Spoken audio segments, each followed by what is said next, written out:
初次见沈燕时，她一袭玄衣，坐在轮椅上，脸白的几乎透明，可长发披肩下的那张脸却美得惊人。我呆呆看着她，她眼里却全是厌恶。怎么，长公主今天又想出什么新招折腾臣了？我这才想起，现在我的身份是长公主李令月，这是一本言情文。我因病死后成了书中骄奢淫逸的长公主，而眼前的男子正是原书命运多舛的残疾男二沈燕。书里我将骄傲的他一手踢入泥潭，不仅弄断了他的腿，还下了猛药羞辱他。要不是后来女主四公主李楚玉被父皇接回宫，把他救出来，他这辈子都得毁在原主手里。而我这原身的结局也是悲惨至极。后来沈燕辅佐四公主李楚玉成为女帝后，转头就把我的手脚捆了，丢进窑子，叫来10几个乞丐玷污我，到最后我人也疯了，尸体还被随便扔去乱葬岗喂野狗。想到身体的原主结局如此悲惨，我不由得蹙了蹙眉。不行，绝不能走原主的老路。现在恶果虽已种下，但幸好还没到没法挽回的地步。我赶紧命人取来治伤的药膏，蹲下身，伸手就想去碰他的腿。沈燕眼里闪过一丝错愕，抓着我的手，错愕问道：长公主这是在干什么？说完，他又低低笑了一声。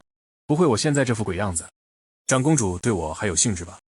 我没理会他的话语里的讥讽，只是将药膏一点点地涂抹于他腿上的伤痕，轻柔抚摸。我问过太医了，你这腿并不是治不好，只要每天坚持涂药膏、扎针、按摩，再泡上药膳，顶多100天就能好。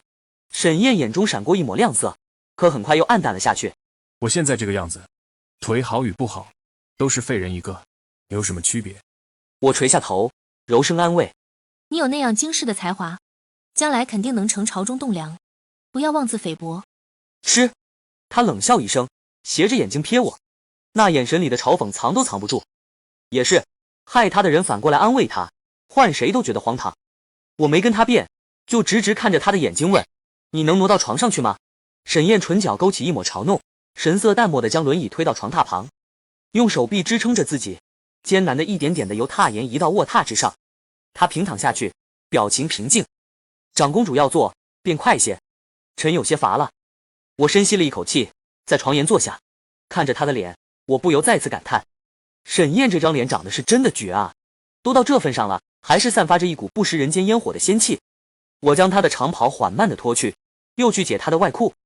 可能会有点疼，你忍着点，我轻声提醒，随即将银针垂直刺入她的足三里穴。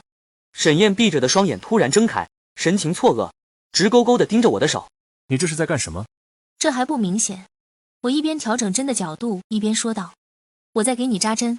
我继续道：精准扎穴，能养气血，再配上按摩揉捏，每天来1个时辰就可以了。我穿越前本就是个中医，治病救人是我的终生夙愿。看书时我就一直沈燕这角色惋惜。故事开始时，书中是这样描写的：沈燕俊美无双，眉宇间尽显清冷傲气。小小年纪时，她便笔落惊风雨，精通朝野之道，是百年难遇的少年奇才。可故事的结尾却是，她看着月光下的美艳少女，女帝亲手斟的桃花醉，香气迷人，沈燕无声地笑了。如今的她竟成了世人眼中的罗刹。她不想自己心爱的少女为难，一口便饮尽了那杯剧毒的酒。沈燕的后半生，落笔之处都是寂寥荒凉。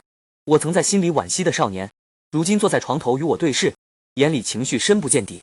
不过还好，现在只是故事的开始。我对你已经没兴趣了，你腿伤好后，就可以离开公主府。我将她的衣服丢给她，平静地说道。沈燕却攥紧了拳，神情僵硬。这便是长公主想的新招式。她猛然捏住我的手臂，死死地盯着我。我在她眼里看到一丝慌乱。温柔刀最致命，沈燕或许从来不怕酷刑，但是她怕软刀子。我没有解释，只是低下头，专注地看她的腿伤。很快，宫中就有了流言，长公主已经厌弃了沈燕，那位艳绝精华的少师，终究是失了宠。我听得心头一慌，立即赶往侧殿。赶到偏殿时，她正独自坐在红檀木桌案前，安安静静地翻着一本厚重的经书，神情专注的仿佛周遭的一切都与她无关。她发丝有些凌乱，衣衫单薄，抬眸望过来时，几缕碎发垂落在那张美艳的脸上。我心头猛地一跳，心跳瞬间乱了节奏。公主怎么会来这里？沈燕开口，声音带着几分沙哑，没了往日的清润。我缓缓地走向她，伸手去触碰她的手背，果不其然，身体冰凉。这么冷的天，怎么不生炭火？我忍不住问道。他唇角微微一勾，扯出一抹淡淡的笑，语气里满是自嘲。没了公主的宠爱，我不过是旁人眼里可有可无的弃子，哪还有资格用炭火？那笑意里藏着几分不易察觉的狠戾，我莫名心头一紧，忍不住打了个寒战。这才猛然想起，原剧情里长公主死得太早，而沈燕在剧情后半段可是个杀人如麻、睚眦必报的角色。她踩着无数人的尸骨，硬生生为四公主李楚玉铺就了一条通往女帝之位的血路。我蹙了蹙眉，俯身靠近，与她平视。你的腿伤还没好，万万不能着凉。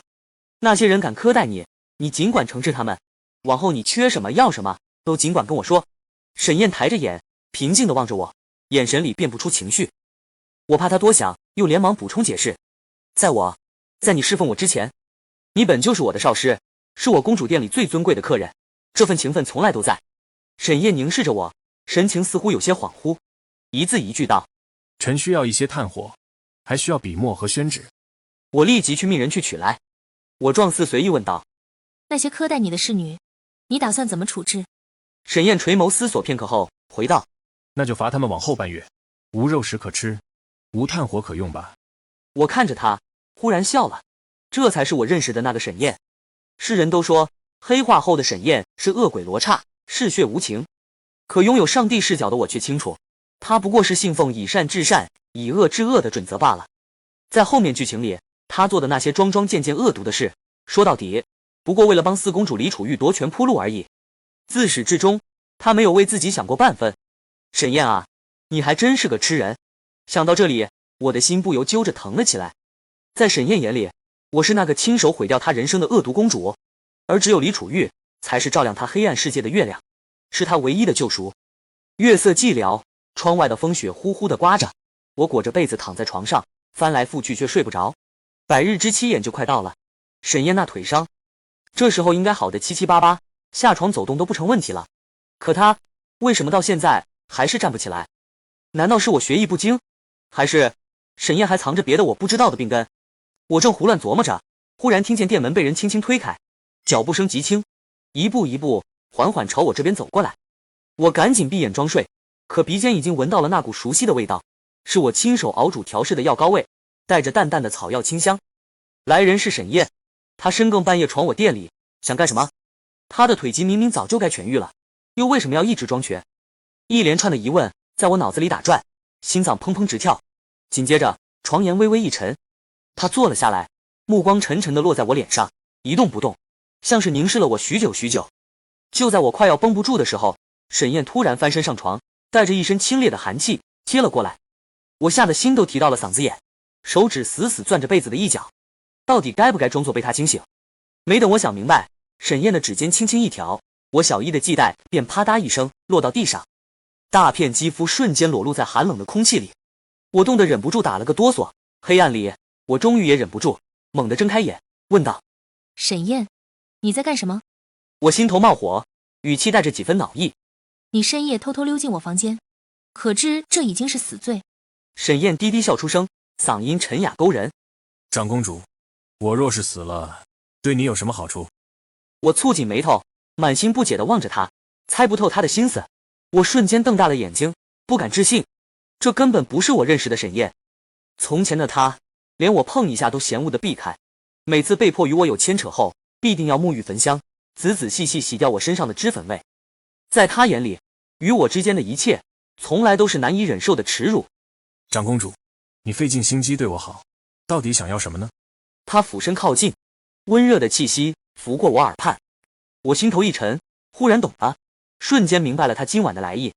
这深宫之中，处处是勾心斗角，满眼都是肮脏的交易与赤裸裸的欲望。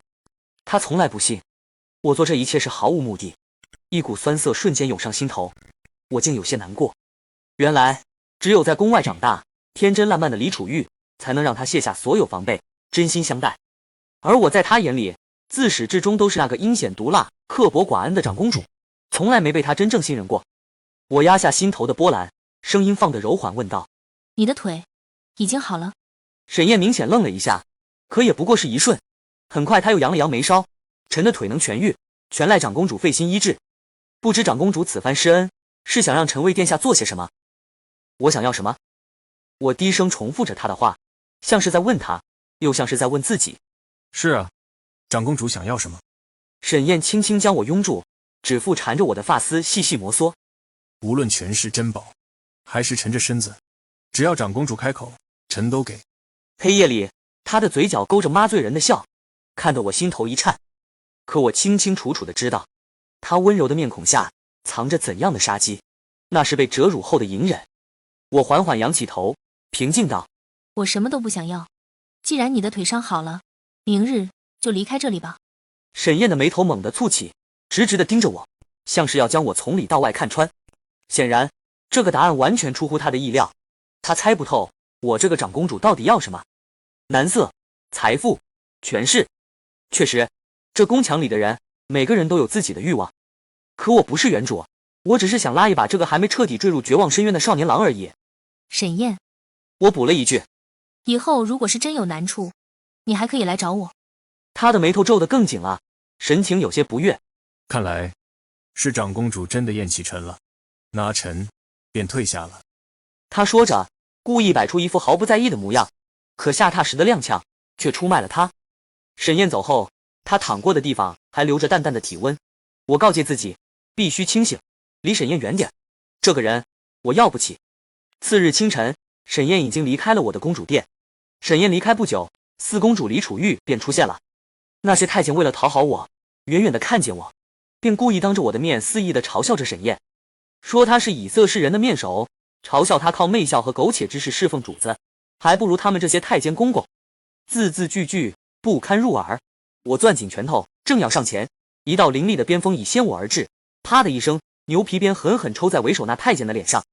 刚才还趾高气扬的奴才立刻捂着脸瘫在地上，杀猪似的哀嚎起来，其余人吓得齐刷刷跪倒，连头都不敢抬。这些人还不清楚，沈燕只是暂时困于囚笼的猛兽，一旦出笼，他锋利的齿会啃得他们骨头都不剩。贱奴！李楚玉怒斥：一群趋炎附势的东西，沈少师才清天下，轮得到你们这群阉杂货智慧？随即又把目光放到我身上。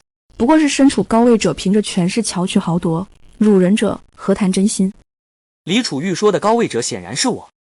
我忽然失笑，不愧是命定的女主，她一出现便光芒万丈，连沈燕那样清冷如寒玉的人望向她时，眼里都带着暖意。我转身默默地离开。沈燕成了四公主李楚玉的少师，是李楚玉每日端着亲手熬煮好的燕窝去父皇的殿中求来的。不久后，我又听侍女说沈燕腿疾复发，四公主李楚玉衣不解带地在她的床榻边照料她，被父皇呵斥后才肯回寝宫。我揪着眉，沈燕的腿疾复发了。我裹着斗篷，装作宫女模样，去了她的院落。吱呀一声，我轻推开窗，药草的苦味顿时消散了许多。长公主，你怎么来了？沈燕用手臂撑起身子，低垂着眼，温柔地对我笑。她的脸色惨白，额上冒出一层冷汗，声音嘶哑。我看着她这副模样，心中说不出的苦涩。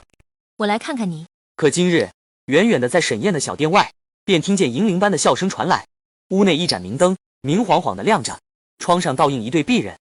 我走近，便听见沈燕温柔的叮嘱和少女的娇嗔对。见到李楚玉出来，我立即吹熄了手中的灯笼，躲在回廊阴暗处里，看着李楚玉渐行渐远，我才走进小殿。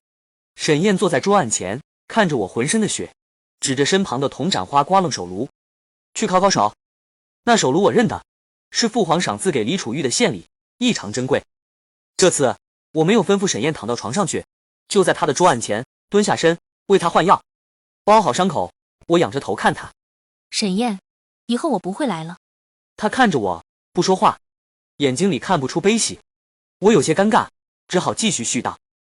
我也算清偿了当年的过错，本想着在官场上为你推举，可现在你已经有了李楚玉的帮助，仕途坦荡，也用不上我了。这时她却微微的俯下身。长公主像是在妒忌四公主。我低声的笑了，大大方方的承认：是啊，我挺妒忌他的。她缓缓的笑了：长公主，你什么都有了，在妒忌他什么呢？是啊，我到底在妒忌李楚玉什么呢？其实与其说是妒忌，不如说是艳羡。艳羡流落民间的李楚玉，她的眼睛里泛着鲜活明亮的光泽，敢爱敢恨，明媚娇俏。这股子天真劲儿，是生活在勾心斗角的宫闱中的长公主没有的，也是从小受着精英教育、个性沉闷的我所没有的。见我出神，沈燕目光骤然收紧。长公主，你突然让我琢磨不定了。乖张任性、嚣张跋扈是你伪装的面具吗？我心里猛地一紧，他是看出什么了？就在我怔愣之时，沈燕却突然抚上我的后脑，将我搂进她的怀里，轻柔地吻了起来。吻后，我在她怀里微微的喘气，却发现沈燕抿着唇在观察我的反应。我这才反应过来，沈燕用自己诱我、试探我。我是个傻子，明明知道沈燕做的一切都是为了李楚玉，却依然还是被她轻轻松松的迷住了。沈燕，我轻轻的唤她名字。爱人只需7分满，你以后不要那么傻了。在她的错愕里，我离开了她的宫殿。那日后，我很久都未见到沈燕。可是即使不去探听，宫闱中也屡屡的流传着她的消息。沈燕辞了四公主的少师，沈燕成了中常侍，父皇采纳了沈燕减少繁重赋税的建议。沈燕本就是惊天伟地的少年天才，蛟龙得云雨，岂会困于池塘？我欣慰地捣鼓着手中的药草，真心的为她高兴。可是这时，宫里却又起了新的流言。有人说长公主变了，改掉了贪图安逸、喜好风花雪月之事的恶习，开始钻研起了医术，还拜了太医令为师。也有人说我的改变是为了争夺地位。三人成虎，话传到了父皇耳里，连他都试探我是否有意继承大统。我为了明智，将亲手做的补药丸子奉上，并表明只愿做济世救人的女医，这才打消父皇的猜忌。其实，对于宫里这些子虚乌有的传言，我毫不在意，只是有些好奇沈燕会怎么想。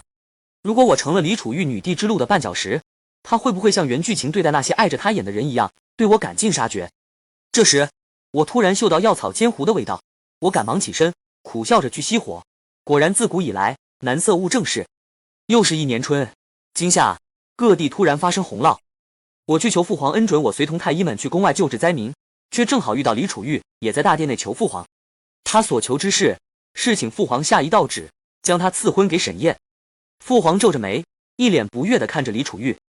此事容后再议。他又一脸埋怨地看了一眼我。你也是为了那个沈燕而来？儿臣是为解决灾民的医疗问题而来。我说完，父皇双眉一扬，一副饶有兴趣的模样。你想如何解决？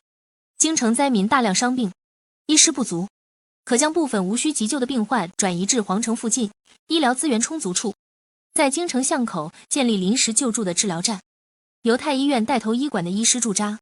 父皇笑了。沈燕刚向朕建议移民就时，你就来了个移民就医，甚好，甚好。我俯首跪拜，儿臣请旨，随太医院一同出宫救济伤民。是。父皇扬起眉。你可是我朝长公主，千金之躯接近那些灾民。儿臣也是女医，人医逢春，不应问病民贫富。父皇笑意盈盈。果真是长大了。我走出殿外，李楚玉却蹙着眉喊住了我。你是知道我向父皇请旨赐婚，故意的吧？想和强沈燕？我缓缓转身，眼神平静地看着他。现在百姓都在经历洪涝之苦，每日都有灾民因饥饿致死，你却觉得小情小爱更为重要吗？原剧情里，女主李楚玉有着鸿鹄之志，因曾流落民间，更知百姓疾苦。上位后，推新政，惩贪官，重贤明，致力于解民之贫困，创造了属于她的盛世。绝不是如今局限于情爱而忽略百姓流离之苦的四公主。想到这里，我不由更加沉下脸，严肃地看着她。我不会跟你抢沈燕，她是你的，我也抢不走。李楚玉抿着唇，一副若有所思又带些内疚的模样。就在这时，却见沈燕站在长廊处，用冷冽的目光盯着我。她笑着走近，眼神意味不明。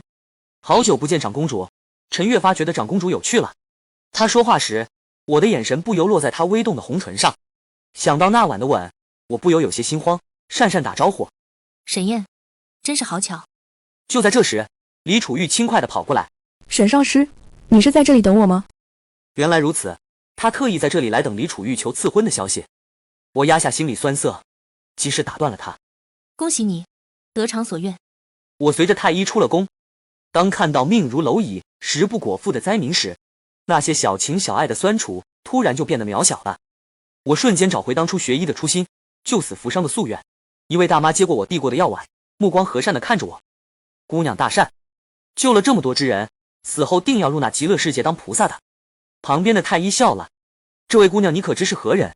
她可是长公主。”我听见了四周的惊呼声，有人窃窃私语：“她就是那个求了自己的少师，刁蛮猖狂的长公主。”如今那个任性的、乖张的、嚣张跋扈的长公主，竟被人说成了菩萨，真是荒天下之大命。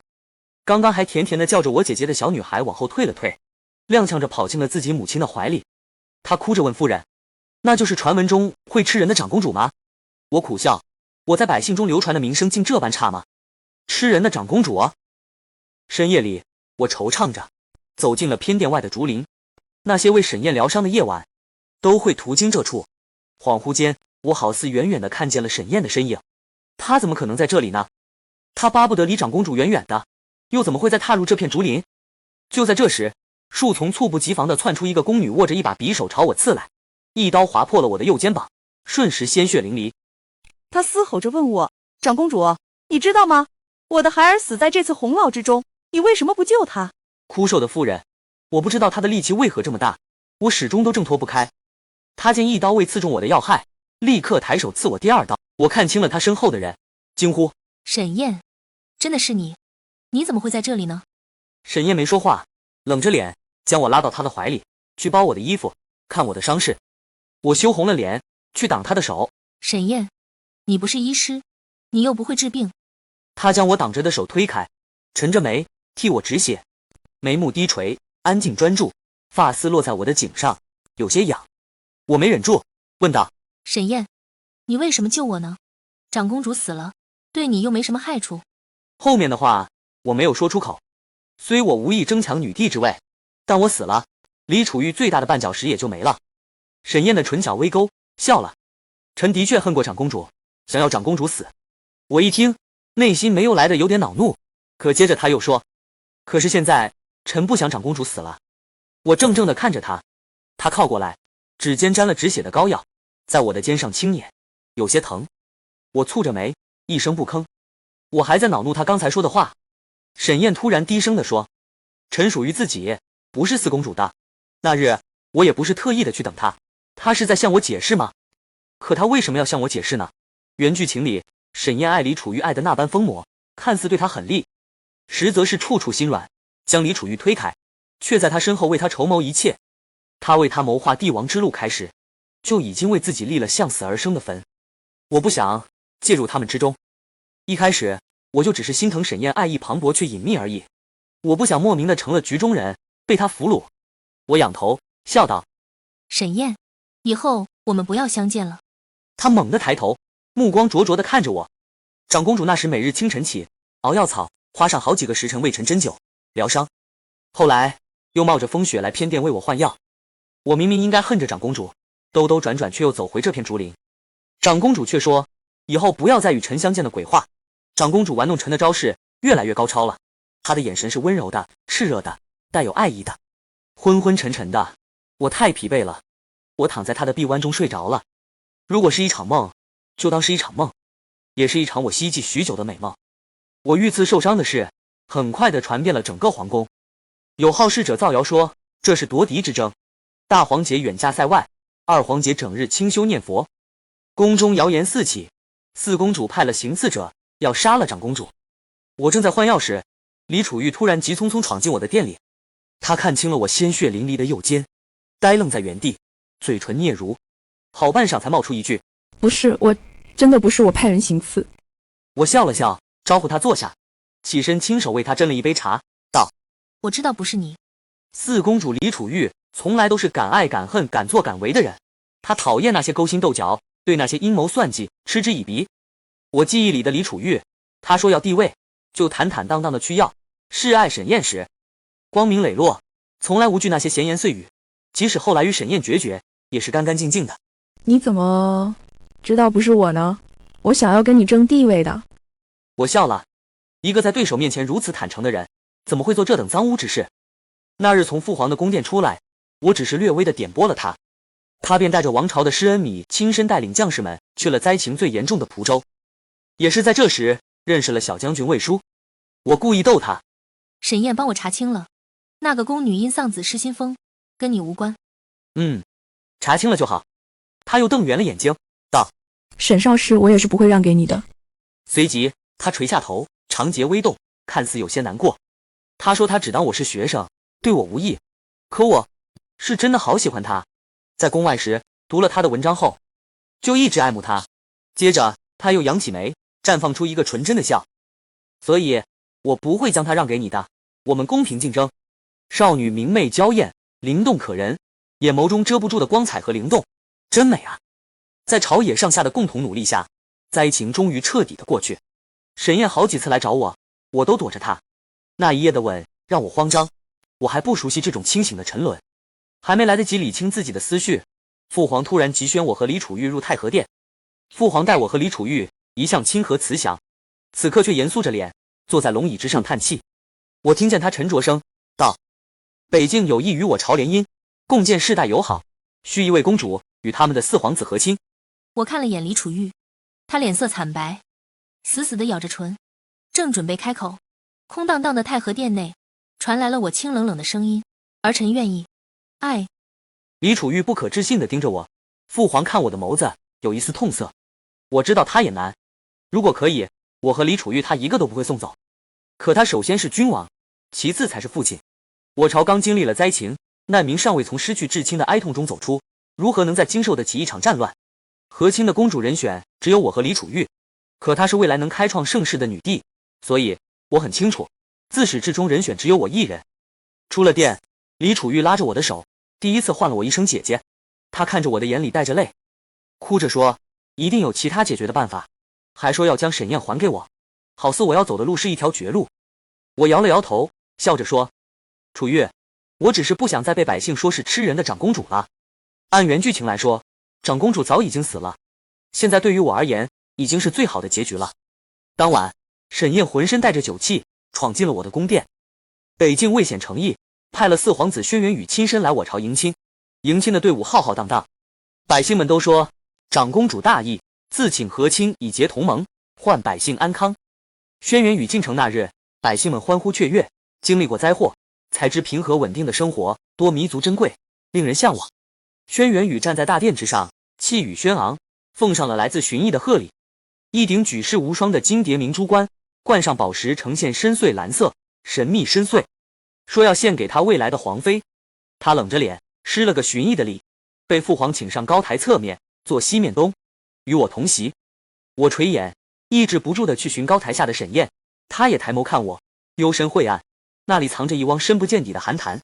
身侧的轩辕宇也在一杯又一杯地为自己斟酒。我听到了他微弱的叹息。这场宴席是迎亲的喜宴，却无人脸上面带欣喜。